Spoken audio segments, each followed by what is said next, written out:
Hi guys, this is Sahil and आज की class में हम लोग बात करने वाले हैं about the past tense, past continuous tense. Past continuous means क्या रहता है? देखो, पास्ट कॉन्टिन्यूअस को first of all if you want to learn any topic, अगर आप कोई टॉपिक सीखना चाहते हैं तो आपको उसकी मेन हेडिंग के बारे में समझना जरूरी होता है। फॉर एग्जाम्पल, जैसे पास्ट कॉन्टिन्यूअस दो वर्ड है। अब देखो, पास्ट का मतलब क्या होता है? पास्ट मीन्स जो टाइम निकल गया, और कॉन्टिन्यूअस का मतलब क्या होता है? लगातार। तो जो टाइम निकल गया उसके अंदर जो वर्क, एक्शन या आपकी क्रिया लगातार चल रही थी, उसके लिए हम लोग क्या यूज करेंगे? About this one we are going to talk today. Okay, इसके बारे में आज हम बात करने वाले हैं। पास्ट कॉन्टिन्यूअस मीन्स जो काम पास्ट में लगातार चल रहा था। अब जो लगातार चल रहा था काम, उसके बारे में बात करने के लिए we need to use word. हमें क्या यूज करना चाहिए? We need to use was word. Was word plus word plus ING with the verb. Verb के साथ हम लोग क्या यूज करने वाले हैं? ING. So was word plus ING जो हम यूज करते हैं वो हम यूज करते हैं पास्ट कॉन्टिन्यूअस के लिए। The work which was going on in past, for that one we use was word plus ing। जो काम आपका पास्ट में लगातार चल रहा था उसके लिए हम लोग यूज करेंगे was word plus ing। अब लगातार क्या काम चल रहा था पास्ट में? कंटिन्यू कौन से काम चल रहे थे? फॉर एग्जांपल, मैं नहा रहा था, मैं खाना खा रहा था, मेरे पापा टीवी देख रहे थे, मेरे मम्मा वेजिटेबल्स कट कर रहे थे, मेरी सिस्टर कॉलेज जा रही थी। It means whatever the work which was going on in past, for that one we are going to use was word plus ING and ING with the verb. क्रिया के साथ हम लोग क्या use करने वाले हैं? ING. Okay, so now see again guys that to make sentences first of all we need subject। सबसे पहले हमें चाहिए होता है सब्जेक्ट। सब्जेक्ट मीन्स क्या रहता है? Subject means about whom we are talking, जिसके बारे में हम बात कर रहे हैं। सब्जेक्ट मीन्स जिसके बारे में हम बात कर रहे हैं। फॉर एग्जाम्पल, अगर मैं मार्केट जा रहा था, यहाँ पे सब्जेक्ट क्या है? आई है। मेरे पापा मार्केट जा रहे थे, यहाँ पे सब्जेक्ट क्या है? माई फादर है।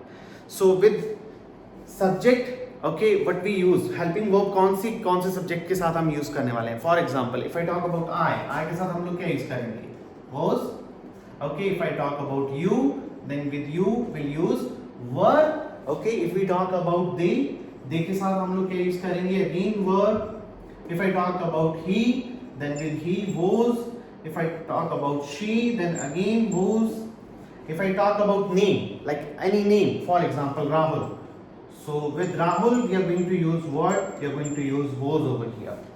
so this is the way through which we use, इस तरह से हम लोग सब्जेक्ट के साथ हेल्पिंग वर्ब का यूज करने वाले हैं। now see that to make complete sentence afterwards we just need a verb। हमें एक वर्ब चाहिए होगी, कोई ना कोई क्रिया चाहिए होगी, हमें कोई काम चाहिए होगा जो आप कर रहे थे।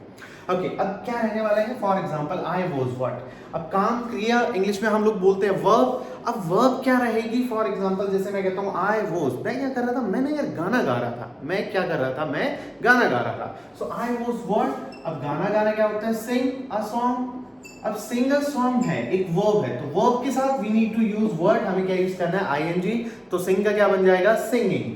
सो सेंटेंस क्या बनेगा? I was singing a song। I was singing a song। It means मैं गाना गा रहा था। I was singing a song।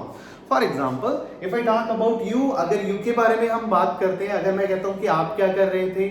आप मूवी देख रहे थे, then you were what? You were watching movie। You were watching movie।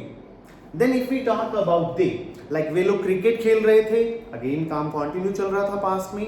The sentence would be क्या रहेगा? They were what? They were playing cricket। They were playing cricket।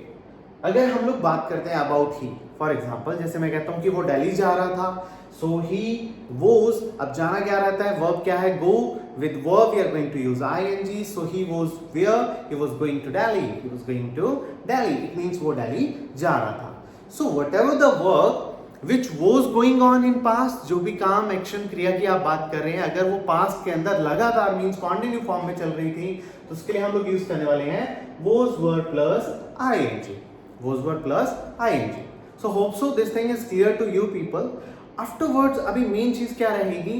देखो, चीजें like once you have watched this one, आपने ये देख लिया, इसके बाद ये माइंड में तो चीजें क्लियर हो जाती है, बट टंग पे लेके आने के लिए you guys need to speak out. Please आप लोगों को बोलना पड़ेगा। You just need to speak out. You need to do practice of that one. Practice करनी पड़ेगी. Then only it would be clear to you people. Okay, so for this one, you guys just need to do practice with all these things. Afterwards, if you do have any kind of doubt, you can reach out to me, please. Thank you so much. Bye bye.